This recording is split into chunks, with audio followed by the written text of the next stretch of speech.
I'm Dr. Linda Lorenza from CQUniversity. I work on the Bachelor of Theatre degree, and I also have some postgraduate students in the creative arts. What we're doing with this project is what we're calling listening to young people. What I found through a pilot project last year was that by using students, undergraduate students, in conversation and workshops with other young people, we would hear more about the ideas and the concerns of the young people than if someone like me was actually leading the workshop. What we do is kick off the workshop with some games. There are some different drama games and ice-breaking activities. They are a lot of fun, and they gently build a rapport between the students and the young people that come into the activity. What we're doing today is listening to you guys. We're going to show you some videos that we were tasked to make, and then the floor is all yours. Once we get a conversation going and once we get a conversation moving and they feel comfortable with us, they just forget it's there and they open up. They're like an open book. It's very disheartening because some of the kids who did go to adults, did go to teachers or authority figures, they didn't feel listened to, which I think it's very disheartening, but it's kind of been a motive throughout this to try and listen to them, say to them, this is your opportunity to tell us this. This is your... And to be heard. Yeah. We want to hear you. We've travelled to hear you. You realise how many kids actually go through stuff that you don't realise and you don't think of when you just live your normal life. Like I'm living my normal life. I go to uni, I have a job, I have never had to really think about that sort of stuff, but you sort of start to realise the privilege or maybe different experiences, and you just realise that hey, these kids are doing awesome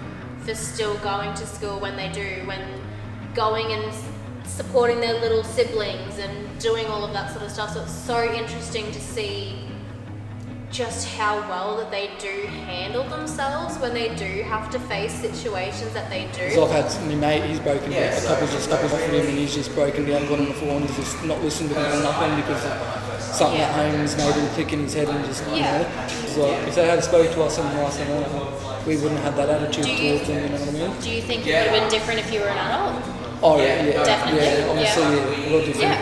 I don't think it would have went the way it would have went. It would have just been a talk and then walked away or sorted it out. Whereas he was talking and then people were going off and then people, everyone got arrested at the end of the night. The drama students are sharing some videos they made for our pilot project last year, and then asking the young people if they bring up any other ideas for them of things that might need to be considered as concerns, issues or priorities for young people in this particular regional area. Maybe do a video for police in the older generation, maybe explaining that sort of thing. What sort of situations do you think maybe we could talk about? The police staff ask if they're stable at home. Yeah. If abused or something like that and stuff, and so they know that they're acting up and so they don't get them in go to court and stuff. These videos can be a great starting point for further conversations, and even not anything to do with the police, but purely just to help them feel like they're seen. Well, it's like a snowball effect. Once they start that little conversation going, it grows and grows and grows into this huge thing, and suddenly we're just swarmed with information that they're giving us, and it's great. And you can see they leave with this weight off their shoulders. Like they've been holding on to this information, they've been holding on to this situation for so long, and once they finally told someone, and the someone being asked who want to help the situation, they feel just empowered to go on. We end up asking them, is there any other authority figures that you want to see examples of, whether that be security, parents, teachers, anything like that.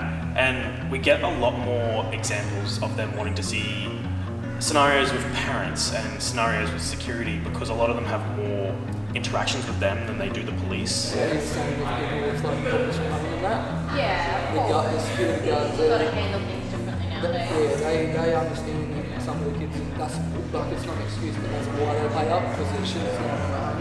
We've forgotten the fact that we're going to take those experiences and try and turn it into something that can help them and anyone else that is in that situation.